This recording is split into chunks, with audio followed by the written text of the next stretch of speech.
Yeah, it's Ross's wedding. Sorry guys, I'm busy. So most best man speeches usually most best man speeches usually consist of the best man roasting the groom, making fun of him just as much as possible and trying to embarrass him. But believe it or not, I didn't want to do that tonight. I want to spend this time to focus on Ross and all his great qualities like mine's all for coming. Just kidding, Ross is actually a great guy. As you may or may not know, I'm Billy, Ross's best mate. Robbie, kept it fucking up. Hey, Fat Robbie. Fat Robbie. I'm also the main reason for a lot of his grey hairs. As best man, I feel it's right to tell you a bit about Ross and myself. How about, for fuck's sake, man. As his best friend, I feel it's right to tell you a bit about Ross.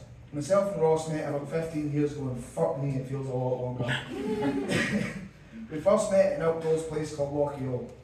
Ross was there at the Young Carers group, and I was there with a youth club, and soon joined the Young Carers myself, and we instantly became friends. Dorito boy. When we first met, Ross was a podgy, round-headed kid. Thankfully, he's kind of grown into his head, and I was a fat cock-like twat.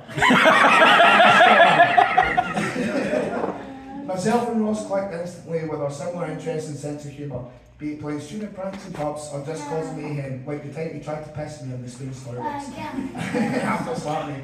Or the time I got him that drunk, he threw up in the cold bucket and on his mum's brand new living room carpet. Sorry, Jill, I did play a part in that. I'm well aware of that. You fucking grass. We've been to a lot of places together, but my favourite would be our weekend away to Manchester for his 18th birthday.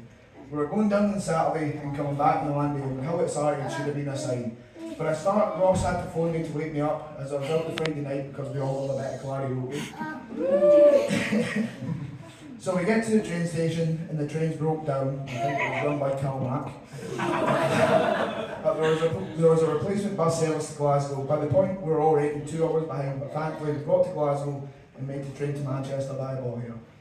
Anyway, we make it into the city and head to the hostel. Now looking back on it, it might actually have been a sobriety house for junkies. But that wasn't an issue, we weren't planning to sleep much anyway. So we made our way to the bars and somehow we've ended up in Canal Street.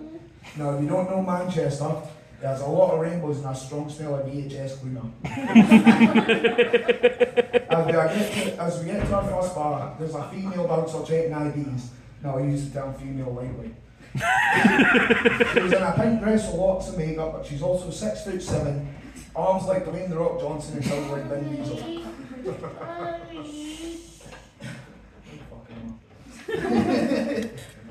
Anyway, Ross hands over his ID and she says, "Honey, you're not 18 for another 2 hours." So we try every other bar on the street and we get the same answer from all our sisters. And we're definitely not arguing with them, that's for sure. So we thought, okay, let's go back to the hostel. I'll get us a bottle and some mixer. So we go back for it and have a few berries, and I go out for a fag. And I mean cigarette, I didn't go back to Canal Street. Ross comes out to join me, and a kind gentleman with 2 staffies approaches us. Oh fuck. A kind gentleman with 2 staffies approaches us and asks if we would like to purchase some smokable recreational herbs. And Ross jumps right in with, "Yeah, I've got 10 quid."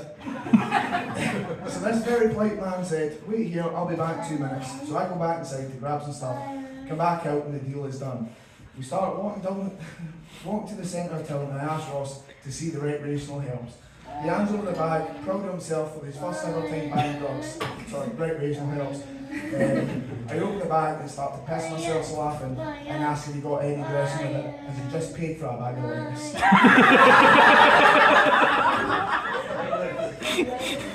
Understandably, Ross is pretty pissed off with how the day's going, so I've said, "Right, let's go, there's a spoon's just round the corner," and he's prompt to remind me he's not 18 for another 30 minutes. And I'm prompt to remind him, "It's a fucking spoon, you'll be fine." We get to the door, bouncer asks for IDs, doesn't even look at it and hands it back, and result, time for a drink. We go to the bar and ask for 2 Jack Coke, and the bastard barman asks for IDs.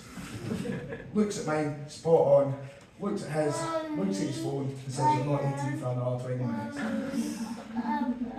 No, that's the barman and says, look, can I get one Jack Coke and a can of Coke for himself? And we'll just sit in the corner until 12. He nods his head, goes and gets our drinks, comes back with 2 Jack Coke in hand and wishes Ross a happy birthday. Didn't even charge us for them. We end up having a few more, and it's about 12:30. We make our way back to Canal Street. The first bar we walk past, and Vin Diesel screaming, "Happy birthday, darling!" At the top of our lungs, saying, "Come on in," hands us a free shot voucher, and it just goes downhill from there. We're about 5 bars down the road, and I go for a cigarette. I know it's a dirty habit. And I've asked Ross to get some drinks. I come back in, and Ross is in the middle of a gay bar, playing imaginary basketball with a group of 6 men. And in an effort to have me join their game, Ross passes me the imaginary ball and I drop kick that bitch into next week. After about 5 seconds, one guy breaks the silence by going, "My mum got me that ball."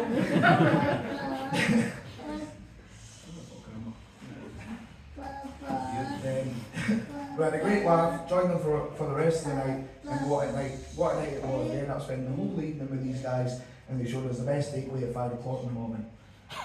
Anyway, enough of stories, and I've been told not to mention any ex-girlfriends, and not to mention the stag do, because what happens in the stag do stays in the stag do. My solicitors also said not to talk about the stag do until the court case has been dealt with. Anyway, I was really nervous doing this speech, but I was told to help with the nerves is to picture your audience naked. So I'd like to take this time to compliment how amazing the bridesmaids are looking today.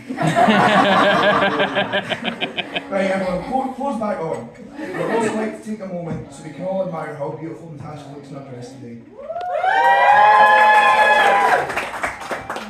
Ross and Natasha always knew each other through school, but got really close at a Disney theme party for her friend Alison's 21st birthday.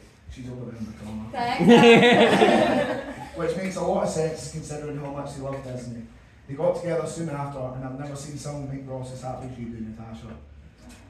I'm going to start fucking greeting again. He never stops talking about how happy you make them, and we can all see it. And the way he's both look at each other, even when he makes a tip himself at karaoke. You've really brought out the best side of him. A lot of people have said me and Ross have a long like brothers, but I'm truly surprised that we're not called cellmates by now. It may get a bit salty here, but I've been told as part of the speech I do actually need to give Ross a compliment. As a lot of you know, Ross went away for college to study sound production, but came back to Oban as an old wanker. Sorry, man, I'm not today. Ross is actually one of the kindest, most caring and respectful guys you'll ever meet. I doubt there's many people in this room quite like Ross. He's the type of guy that will always make time for you and the people he loves. For example, not many people would want to go out for drinks for their brothers. But the love Ross has for his brother can't be put into words.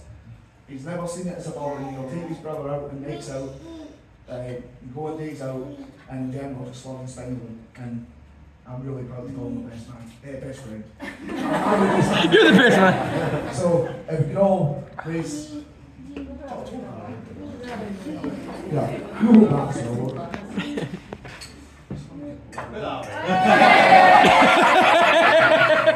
So we can all raise a drink to Mr. and Mrs. Cameron.